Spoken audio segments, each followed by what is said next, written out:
12번째 시간입니다. 출애굽기 2번째 시간인데요. 끝까지 다 할 수 있을런지 모르겠습니다. 계속해서 출애굽기 2번째 공부하도록 하겠습니다. 지난번에는 출애굽기 1장에서 6장이 그 하나님 백성들 구속하는데 준비하신다고 그랬지요. 우리 하나님께서 그냥 일순간 생각하시고 무슨 일을 집행하시는 것이 아니고 미리 설계하시고 또 준비하시고 또 실행하시는 그 하나님을 볼 수가 있습니다. 1장에서 6장 사이에 살펴봤고요. 7장부터 이제 18장까지는 그 구속을 준비하신 하나님께서 실제적으로 구속하시는 그 내용이 나와 있는데 그 구속하시는 주 핵심은 피입니다, 여러분. 피. 어떻게 구속을 하시는가? 피로 구속을 합니다. 피로 구속함을 받은 하나님의 백성들이 19장에서 40장까지는 그 축복받는 내용이 나와 있습니다. 오늘은 7장부터 18장 사이에 나와 있는 피로 구속함을 받는 하나님 백성들에 대해서 살펴보는데요. 그러면 이 피에 대해서 성경을 몇 군데 찾아보고 출애굽기로 넘어오도록 하겠습니다. 피에 대한 언급은 창세기 4장에 나와 있는데요. 창세기 4장 11절을 다 같이 찾도록 하겠습니다. 창세기 4장은 누가 등장을 합니까? 가인이 등장을 하고 아벨이 등장하고 가인이 하나님 앞에 제사 드릴 때 연락이 되지 않아서 분을 내었지요. 동생에게 분을 내고 결국은 최초의 사람의 생명을 빼앗는 그런 사람이 됩니다. 그런 가인을 향하여서 하나님께서 4장 11절에 피에 대해서 그렇게 말씀을 하시는데 우리 다 같이 한 음성으로 받들어 읽도록 하겠습니다. 땅이 그 입을 벌려 내 손에서부터 내 아우의 피를 받았은즉 내가 땅에서 저주를 받으리니. 아멘.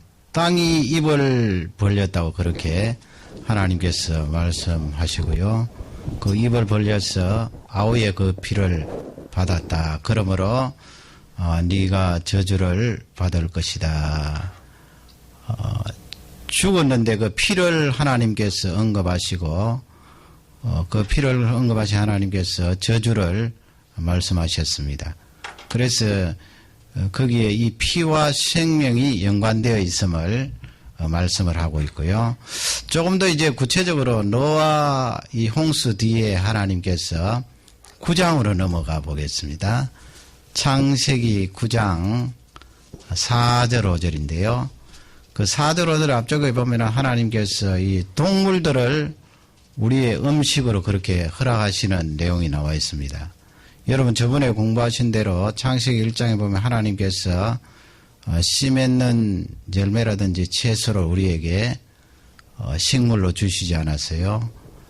그래서 아담하와가 처음 지음을 받았을 때 그 영생하는 그 상태에서 이 짐승의 고기를 먹지 않고 과일이라든지 채소만 먹고 영생할 수 있도록 하나님께서 그렇게 만드셨습니다. 그러나 죄가 이 세상에 들어오므로 지구의 환경이 변화가 일어나고 특히 노아 홍수 때 큰 지각의 변동뿐만 아니고 천상의 이 물청이라 그러죠. 지구를 두르고 있는 그 물청이 다 부서져 내리는 바람에 이 환경의 변동이 일어나기 시작했습니다. 그래서 9장에 보면은 동물들을 그렇게 먹을 수 있도록 허락을 하셨는데 그 동물 고기를 먹을 때 주의할 것을 이제 말씀하셨어요. 4절을 먼저 받들어 읽도록 하겠습니다. 4절 읽겠습니다.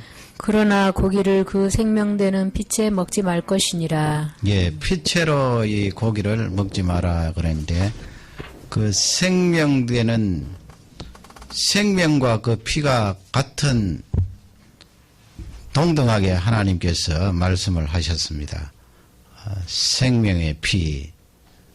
그래서 누가 뭐라고 해도 우리의 생명이 우리 이 육신의 생명은 피에 의존하고 있다는 것을 부인할 수가 없겠지요. 그렇게 말씀하시면서 이제 5절 말씀에 또 풀어서 말씀을 주시는데요. 5절을 다 같이 읽도록 하겠습니다. 내가 반드시 너희 피 곧 너희 생명의 피를 찾으리니 짐승이면 그 짐승에게서 사람이나 사람의 형제면 그 형제에게서 그의 생명을 찾으리라. 예. 거기도 역시 생명과 피 같이 하나님께서 말씀하셨습니다. 우리의 생명하면은 피지요. 육신의 생명 말이죠. 그래서 이 사람이 이 세상에 태어나서 물론 엄마 뱃속에 있을 때부터입니다마는 계속해서 하나님 앞에 갈 때까지 돌아가는 것이 무엇입니까? 심장입니다. 심장. 심장은 우리가 잠잘 때도 돌아가야 됩니다. 계속 돌아가야 되지. 잠잘 때도 단 몇 분간 스탑해버리면 그때부터는 이제 영혼이 떠나게 되겠지요. 뭐 위라든지 다른 장기들은 이렇게 쉴 수 있잖아요.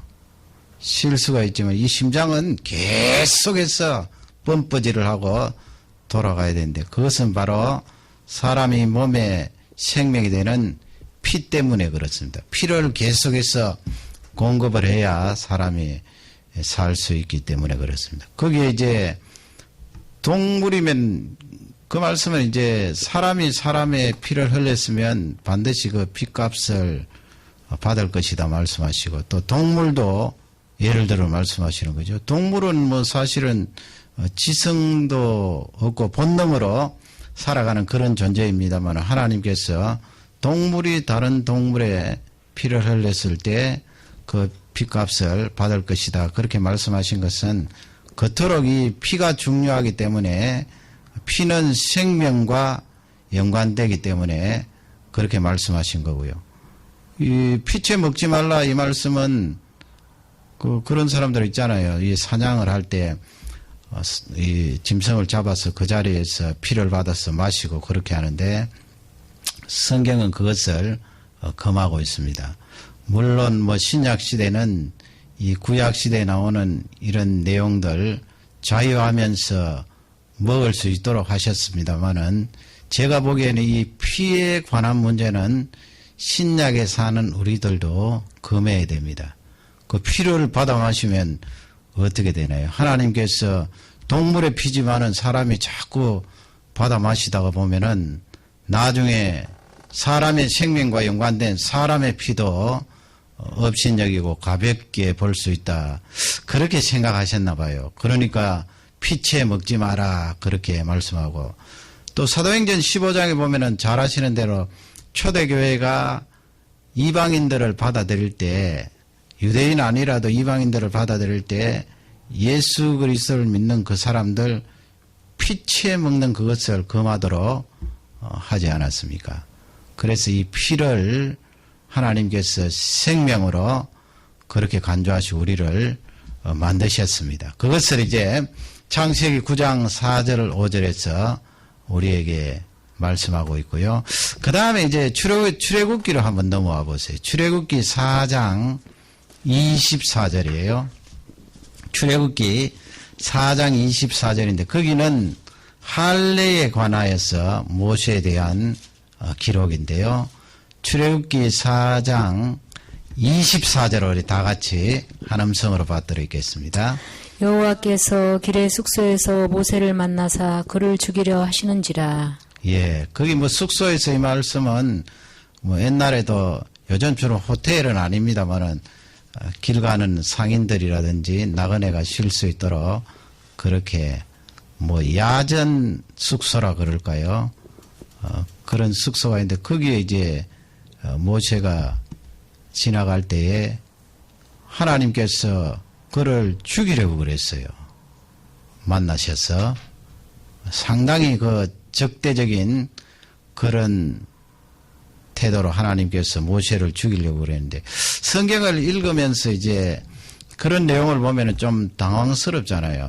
3장부터 계속 하나님께서 모세를 부르셔서 내가 너를 이스라엘의 지도자로 삼겠다 그렇게 말씀하시고 4장으로 넘어와서 갑자기 하나님께서 모세를 죽이려고 그러신 것은 왜 그러셨는가? 25절을 읽으면 이해가 됩니다. 25절을 다 같이 읽도록 하겠습니다. 십보라가 차도를 취하여 그 아들의 양피를 베어 모세의 발 앞에 던지며 가로되 당신은 참으로 내게 피 남편이로다 하니. 아멘. 십보라는 그 모세의 아내지요. 이스라엘 사람인가요? 아닙니다. 미디안이라는 곳에 사는 미디안 제사장의 딸 십보라인데 차도를 취하여서 이 모세 아들 할례를 행한 거예요.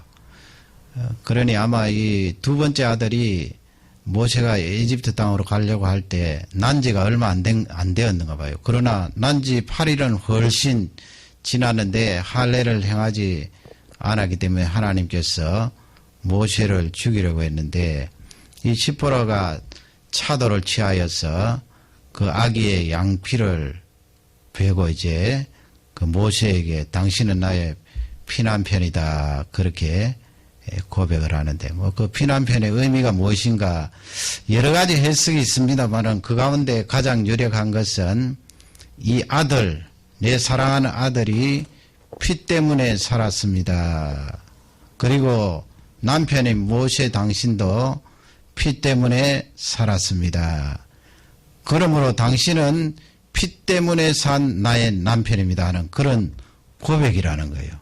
하나님께서 이렇게 모세를 죽이려고 하고 또 그 아들의 양피를 베어서 하나님의 말씀대로 행하니까 살려주시고 또 십보라의 고백을 통하여 당신은 나의 피난편입니다. 그렇게 하게 한 것은 할례잖아요. 창세기 17장에 아브라함 가문에 있는 남자 또 그 가문에 있는 후손들 다 이 할례를 행하는데 옛날에 구약시대에는 그렇게 신체적으로 이 표시가 되도록 할례를 행해야 하는데 그 할례를 행할 때 가장 중요한 요소는 피입니다. 피를 흘려야 되잖아요.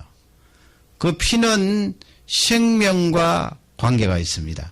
하나님께서 아브라함의 후손들 아브라함을 포함하여서 부르실 때 나는 너희들의 하나님이시다. 그렇게 언약 관계를 맺으신 거예요. 그 언약 관계를 맺는 징표로 할례를 행하게 하였는데 거기서 중요한 요소는 피를 흘렸다는 거예요. 생명이 걸려있다는 것입니다. 이 언약 관계가 파괴가 되면 너는 죽을 것이다. 생명처럼 중요하고 생명과 연관되어 있는 그런 언약 관계다 하는 것을 우리에게 알려주고 있습니다.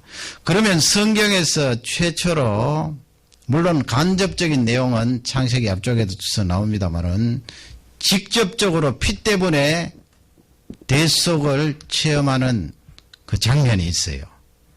그것이 어디입니까? 바로 출애굽기 12장 되겠는데요. 그림을 한번 보시겠습니다. 그림을 보시면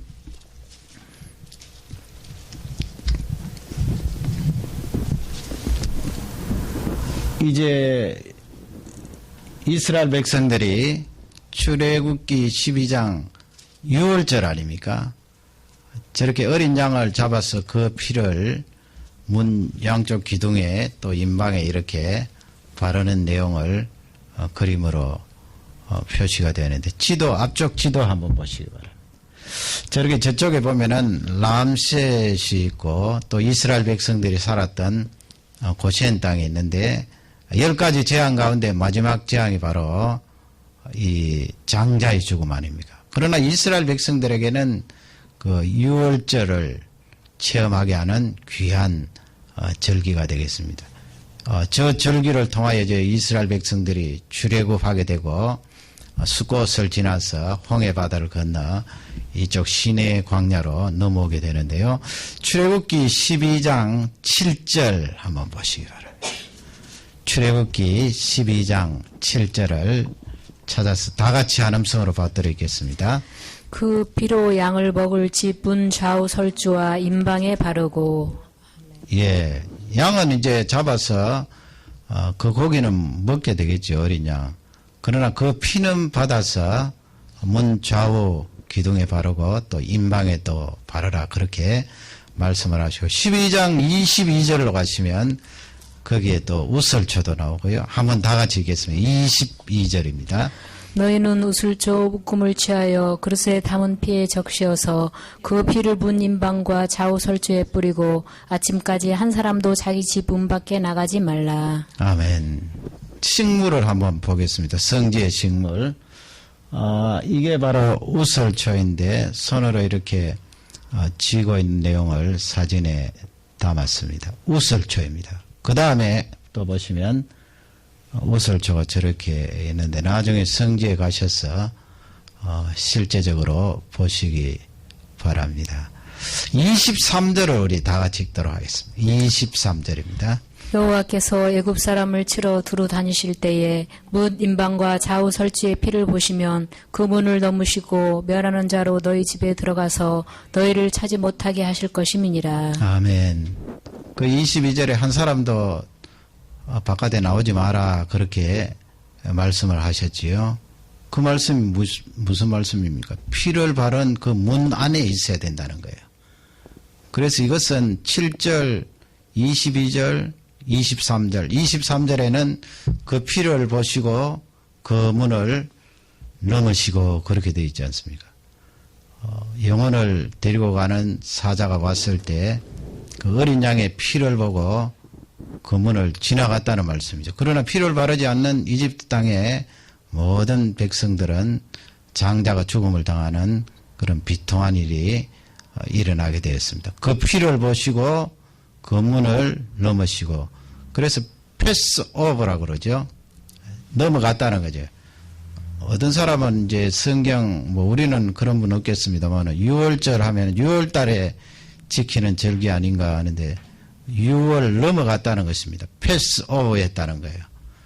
예수 이것이 바로 구속을 말씀하고 있는데 바로 성경에 최초로 등장하는 그 대속입니다. 어린 양이 대신 죽고 그 피로 말미암아 이스라엘 백성들의 장자들이 다 살아났다는 그 대속을 나타내주고 있는 그런 내용입니다. 그러면 조금 더 넘어가서 출애굽기 24장 6절 8절인데 먼저 6절을 받드리겠습니다. 출애굽기 24장 6절입니다. 모세가 피를 취하여 반은 여러 양푼에 담고 반은 단에 뿌리고. 예. 그 모세가 피를 취하여서 반은 양푼에 담고 반은 뿌렸다 그렇게 되어 있는데 지금 24장 부분은 하나님께서 이스라엘 백성들에게 말씀을 주신 그 부분이에요. 율법이라 그러죠. 20장부터 24장까지 나오는데 그 말씀을 주실 때 말씀을 주시면서 이스라엘 백성들과 언약을 확정하시는데 그 언약을 확정하실 때 피를 뿌리게 하셨어요. 8절을 다 같이 읽도록 하겠습니다. 모세가 그 피를 취하여 백성에게 뿌리러 가로되 이는 여호와께서 이 모든 말씀에 대하여 너희와 세우신 언약의 피니라. 아멘. 그 6절과 8절을 정리를 하면은 반은 백성들에게 뿌리고 반은 단에 뿌리고 하나님 앞에 뿌리고 절반씩 그렇게 나누어서 뿌렸는데 그것은 하나님께서 하나님 자녀들에게 말씀을 주시면서 그 언약 관계를 확실하게 하시는데 그 정표로 피를 사용했다는 거예요. 그 피가 바로 생명 아니에요. 생명을 말씀하시면서 그 피를 백성들에게 반 뿌리고 하나님 앞에 반 뿌리도록 그렇게 하셨고요. 출애굽기 29장 12절 보세요. 12절 보시면 거기에는 단에 뿌리는 것입니다. 이 성소 바깥에 있는 번제단에 피를 뿌리는 내용이 나오는데 29장 12절을 다 같이 읽도록 하겠습니다. 그 피를 내 손가락으로 단 뿔들에 바르고 그 피 전부를 단 밑에 쏟을지며. 예. 단에 그 뿔이 있는데 뿔은 하나님께서 피를 통하여 구속해 주시는 그 능력을 말씀을 하는데 거기에 손에 찍어서 이렇게 바르고 제사장이 그 다음에 나머지 피는 단 아래 그렇게 다 쏟도록 그렇게 하셨습니다. 그것도 구속을 나타내는 귀한 내용인데, 그러면 신약 성경으로 넘어가서 이런 피에 대해서 구체적으로 신학적으로 어떻게 신약 성경이 말씀을 하는지 살펴보기를 원합니다. 히브리서 10장으로 넘어가겠습니다. 히브리서 10장 19절 말씀인데요. 이런 구절은 표시를 해놓으시고 암송을 하셔야 됩니다. 암송해야 될 그런 중요한 구절이 되겠지요. 이런 레위기라든지 출애굽기에 대한 귀한 그 설명이 되겠습니다. 10장 19절 말씀을 우리 다 같이 한음성으로 받들겠습니다. 그러므로 형제들아 우리가 예수의 피를 힘입어 성소에 들어갈 담력을 얻었나니.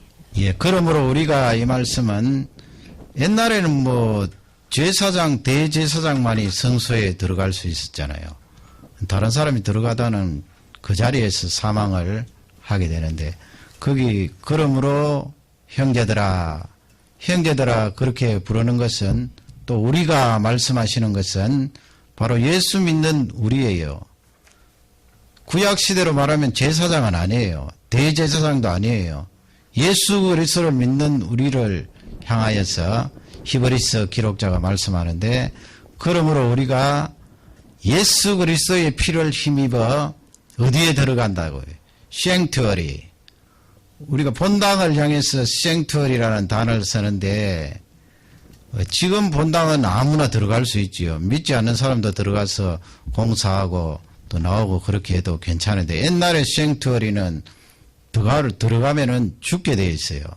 제사장만이 들어가서 그 피로 말미암아 하나님 앞에 제사를 드리고 나오게 되는데, 이 히브리서 저자는 예수 그리스도의 피로 말미암아 성소에 들어갈 담력을 얻었나니, 예수 그리스도의 피를 의지하고 과거에 제사장만이 들어갈 수 있었던 그 성소에 들어갈 수 있게 되었다. 하나님 앞에 나아갈 수 있게 되었다. 그 말씀이죠. 하나님 앞에 나아가서 하나님과 말씀을 나누고 그분과 교제하고 그분 앞에 내 죄를 드러내놓고 회개하고 용서를 구하는 그런 귀한 구속이 이루어졌다 하는 것을 우리에게 잘 알려주고 있습니다. 그러면 그 다음 이렇게 넘기시면 베드로전서 1장 있어요. 베드로전서 1장 18절을 먼저 받들어 있겠습니다. 야고보서 다음에 베드로전서 나오지요.別전 1장 18절 말씀입니다. 다 같이 한음성으로 받들겠습니다. 너희가 알거니와 너희 조상의 유전한 망령된 행실에서 구속된 것은 은이나 금같이 없어질 것으로 한 것이 아니요. 아멘. 뭐 우리 주일학교 어린이들 찬양에 보면은 뭐 돈으로도 못 가요, 마음 착해도 못 가요, 그런 노래 있는데요. 거기 지금 18절 말씀에 보면은 은이나 금으로 된 것이 아니라 그렇게 말씀을 하고 있고요. 그 망령된 행실, 그 하나님 앞에 우리 모두 다 망령된 자들이었지요. 죄로 말미암아 그 망령된 자들이 되어서 영원히 멸망을 받을 수밖에 없었는데, 은으로도 아니고 금으로도 아니고 19절 말씀에 가면 그 답이 나와 있어요. 19절을 다 같이 읽도록 하겠습니다. 오직 흠없고 점없는 어린 양 같은 그리스도의 보배로운 피로 한 것이니라. 예, 흠없고 점없는 어린 양 같은, 오직이라는 그런 수식어가 있고요. 그분으로 말미암아 되었다, 구원함을 받았다, 구속함을 받았다, 그것을 우리에게 알려주고 있습니다. 거기서 어린 양 같은, 6월절 어린 양이 바로 예수 그리스도를 나타낸다 하는 것을 말씀하고 있습니다. 그러니 예수 그리스도 오시기 한 1500년 전에 이미 하나님께서 구속에 대해서 이스라엘 백성들에게 지시를 하시면서, 너희들이 첫 번째 아들이 죽지 않고 살은 것은 대신 어린 양이 죽었기 때문이다. 그 어린 양은 1500년 뒤에 이 세상에 오실 메시아를 나타내고, 그 하나님의 독생자이신 메시아가 십자가 위에서 우리를 위하여 목숨을 내어주심으로 그 피로 말미암아 우리가 구속함을 받았다는 것을 설명을 하고 있습니다. 로마서로 가서 로마서에도 거기 할례를 말씀하면서 로마서 3장으로 가보세요. 할례를 말씀하시면서 또 간접적으로 우리에게 그 피에 대해서 말씀을 하고 있습니다. 로마서 3장 30절입니다. 다 같이 우리 한음성으로 받들겠습니다. 할례자도 믿음으로 말미암아 또는 무할례자도 믿음으로 말미암아 의롭다 하실 하나님은 한 분이시니라. 아멘. 거기 할례라는 단어가 나오고요. 그 다음 믿음이라는 단어가 나오고 의롭다는 단어가 나오는데 거기 할례자나 무할례자나 이 말씀이죠. 구약시대에는 할례를 받아야 하나님의 자녀잖아요. 할례 없으면 이방 사람이에요. 하나님의 자녀가 아니에요. 그러나 예수 그리스도께서 오신 이후로는 육신적으로 뭐 할례를 받든 받지 않든 의롭다 함을 받을 수가 있어요. 무엇으로요? 믿음으로. 그 믿음이 뭐예요? 그 로마서 3장 전체를 보면 바로 예수 그리스도를 믿는 믿음이에요. 그 예수 그리스도가 누구인가요? 바로 유월절 어린 양 대신 십자가 위에서 우리를 위하여 죽으신 그 구세주 예수 그리스도를 말씀합니다. 그분의 십자가의 죽음과 그분의 보혈과 부활을 믿으면 하나님께서 우리를 향하여서 의롭다 칭하여 주신다는 것입니다. 그러면 그림을 한번 보겠습니다. 이스라엘 백성들이 이제 지도를 한번 보세요. 저쪽이 삼각형 부분이 시내 광야 또 시내산에 있는 그 부분입니다. 시내산은 바로 이 꼭지점에 있고요. 저쪽 여러분들이 보시는 왼쪽 홍해바다 저쪽으로 보면 저기에 람세스가 있고 또 고센 땅이 있어서 유월절을 통하여서 저기서 출애굽하게 되는데 홍해바다를 이렇게 건너서 쭉 아래쪽으로 이스라엘 백성들이 내려와서 시내 광야 또 시내산에서 머물고 있는 내용이 이 출애굽기 내용인데요.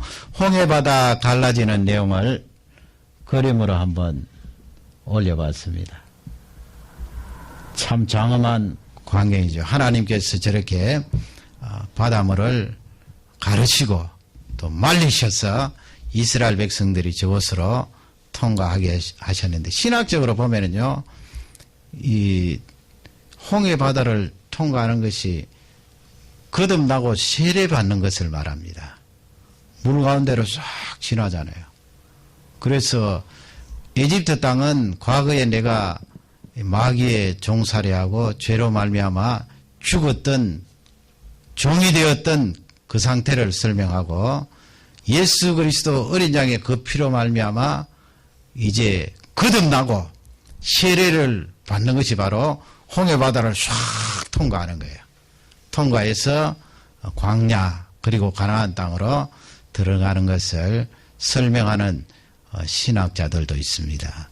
그러니 신약 시대에 사는 우리도 이 홍해 바다를 영적으로 사실은 체험한 거예요. 하나님의 능력이 아니면 우리가 빠져나올 수가 있을까요?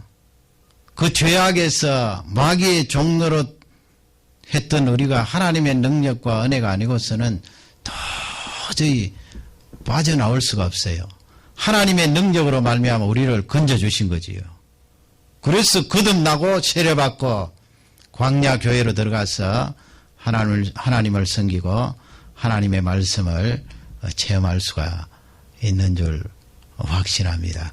오늘은 제가 끝까지 하려면 아직 2가지나 남았는데 너무 시간이 오래 걸릴 것 같습니다. 여기까지 하고 예수 그리스도의 피로 말미암아 구속함을 받은 것을 이 출애굽기 말씀을 통하여 우리에게 알려주시고 구속이 너무나 우리에게 확실하고 틀림없이 하나님께서 인정해주는 귀한 말씀이라는 것을 잊지 마시고 감사하시기 바랍니다. 기차를 타고 오면서 이렇게 보니까 어떤 청년이 귀에 헤드폰을 꽂고 노래를 열심히 듣고 있는데 나중에는 이렇게 보니까 뭐 바로 앞에 있으니까 보이잖아요.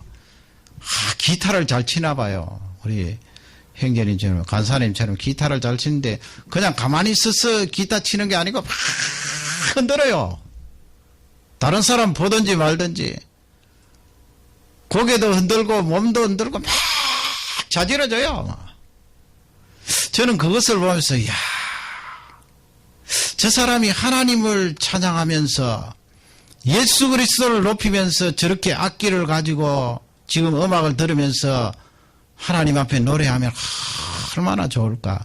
그러나 가만히 보니까 세상 노래를 듣는 것 같아요.